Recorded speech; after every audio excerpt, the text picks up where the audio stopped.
Adlaw nga Domingo karon mga kaigsuunan, petsa 20 sa bulan sa Marso tuig 2022. Karon ang ikatulo nga Domingo sa Kwaresma, third Sunday of Lent. Ang pagbasa kinutlo gikan sa Ebanghelyo sumala ni San Lucas, Kapitulo 13, versikulo 1 ngadto sa 9. Miadtong higayuna, may mga tao didto nga misugilon kang Jesus mahitungod sa mga taga Galilea nga gipamatay ni Pilato samtang naghalad sila ngadto sa Dios. Apan miingon si Jesus kanila, nagtuo ba kamo nga labaw pa sila ka makasasala kaysa ubang Galileanhon tungod kay gipamatay kining mga tawhana sa maong paagi? Dili, sultihan ko kamo, nga kung dili kamo maghinulsol ug mobiya sa inyong mga sala, mga matay usab kamong tanan sama kanila. Mahitungod ni adtong 18 nga nangamatay didto sa Siloam kay natumpagan sa tore. Naghunahuna ba kamo nga kadto sila mas dautan pa kaysa tanang lumulupyo sa Jerusalem?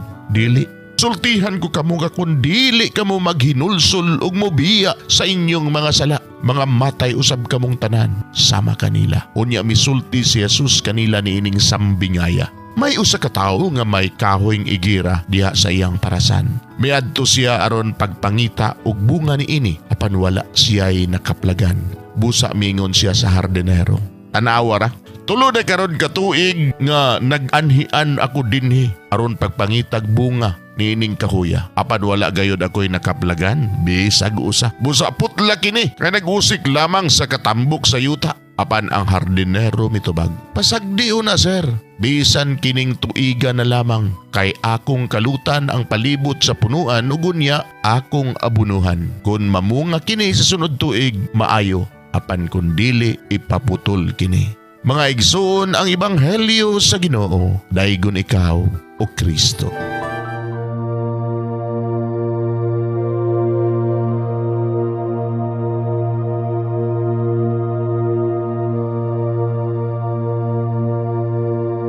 Pagampo sa dili pa magsugod sa trabaho. Magampo kita sa ngalan samahan sa Anak ug sa Espiritu Santo. Amen.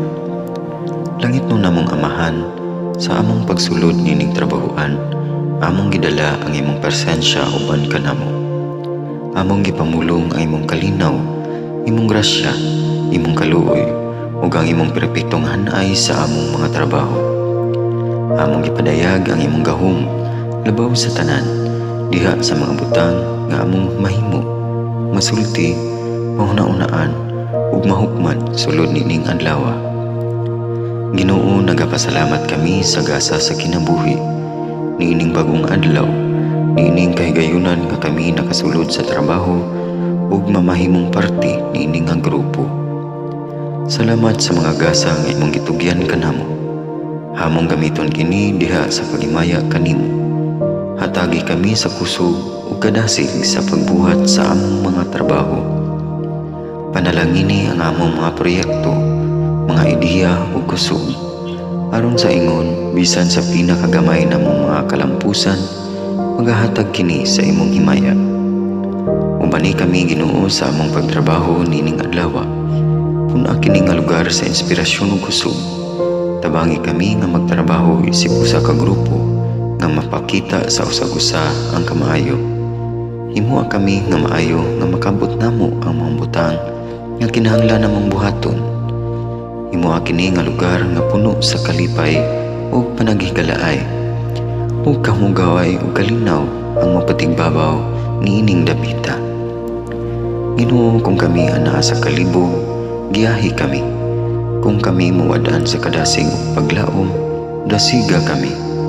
Himua nga ang trabaho nga among gihimo ug ang paagi sa among paghimo niini makahatag unta kini og hugot nga pagtuo, kalipay ug pahiyom sa tanan nga among mahimamat karong adlaw. Panalangini ang among mga pamilya, among Pinoy-anan, among nasod.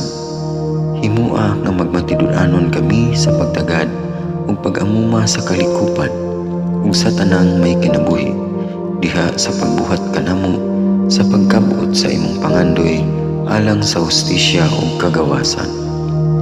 Ug Ginoo, sa among pagbiya nining lugar, Tagay kami sa imong panalangin ug kaluoy sa among pagbiyahe. Panalangini ang among mga pamilya ug Pinoy-anan nga anaon ta sa maayong kahimtang sama sa among pagbiya kanila.